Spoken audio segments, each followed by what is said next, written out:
So the fourth one, do green funerals equal greenbacks? Is the whole green trend going to mean more money for us?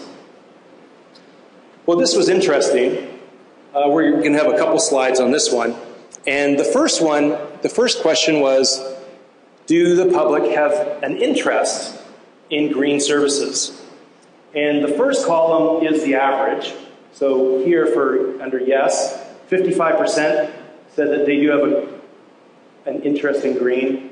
Then the next one are people 55 years old and younger. And then the third one is people 55 years and over. So the younger people had a slight bump in saying yes. And then on the no side, 31% average said, no, there's no interest in green service offerings. But still, there's over half of the people have an interest in greener funeral offerings. So then they were asked, well, what is your cost expectations of having green funerals? And an average of 29% of them said that it would cost more. 25% said that it would probably be about the same. 33% thought it would be less expensive. And then 12% didn't know.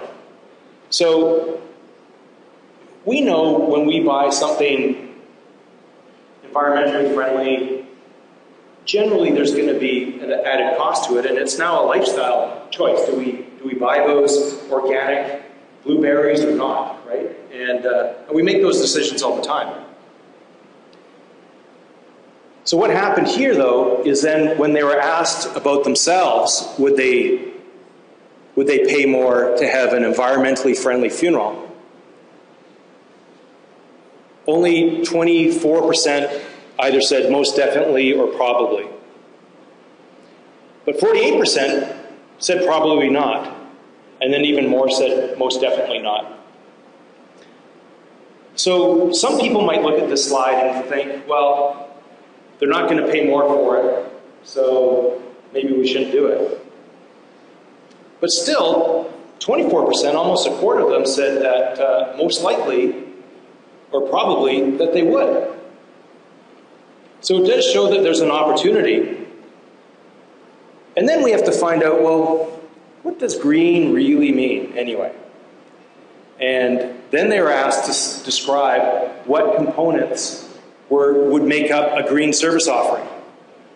79% said cremation itself. 58% said scattering of ashes. And then 36% said an urn made from all natural products. And 31% said a casket made from natural products. And then 19% would be burial of shrouded remains in a natural setting. And then 1% said, 16% said a hybrid lead car would be considered green. But now, one of the things that the coalition has done, a couple years ago, we created a green funeral document, and you can go to funeralcoalition.org and download it.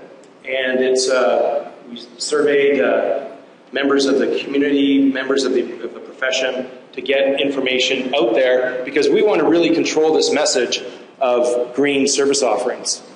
But right now, there's an opportunity here for you to educate people and let them know what does green consist of. But a lot of people are thinking that green means cremation. And green people, like real environmentalists, like tree huggers, would disagree with that. But not everyone, as we've said, there's many shades of green. So I see this as an opportunity. Very similar to what we were talking about with celebration of life. You could create a green funeral offering and maybe make it a package so it can still be your full service fee. You could have a casket that's made out of all natural materials, so it'd be a full wood casket with no metal in it, no stains or varnishes. Or if it's cremation, then there's an urn that's made out of biodegradable materials and recycled materials and things like that. And then add it to your price list, and it gives you another opportunity to talk to people You know, maybe they say, well, we don't want to have like a traditional service. You could say, okay, well, we have a couple of other options. We have our celebration of life. We have our green funeral option. Oh, what's that? What does that include? And it doesn't have to be like LEED certified or anything crazy like that. It's just a little bit more greener than the other offerings that you have. And maybe it is just the difference in the casket or the urn that you're offering. So there's an opportunity there. But I do, though, recommend that you go and download that document and just be prepared. When I've talked to Joe Seehee, who is the executive director of the Green Burial Council, it's not like he's against funeral service and wants for everyone to have green burial. He would just like it to be an option of the various dispositions. So we have burial, cremation, natural burial, and entombment. That's it. It just wants to be on the checklist. You know, it's not a huge movement at all, and we're just giving people the choice. Some other information that I found out in Victoria, at Royal Burial Park, one of the largest municipal cemeteries in British Columbia, and again, in a 90% plus cremation market, they've put in a green burial section. And Stephen Olson told me that in the first 6 green burials that they had, 5 of them were cremation families. And now that they just didn't want to have traditional burial, so they opted for cremation in the past. And you know, now that this gave them an option, and that option's a lot more expensive than a cremation option. The other thing that he said is that it gets them into a bit of a dialogue where some people kind of want to have a natural burial, but they still want to have a marker.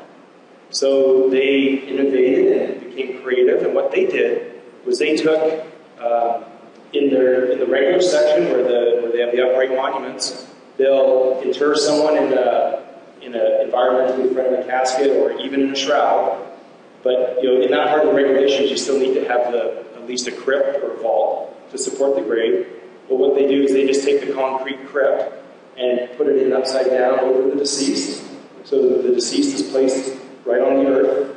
The crypt is turned upside down, placed on top, and then they fill in the earth, and then they can install the marker on top. So he said that this has happened a couple of times because you know they wanted something green, but not like crazy green where there's no marker done at all. They still wanted to have a marker or a monument.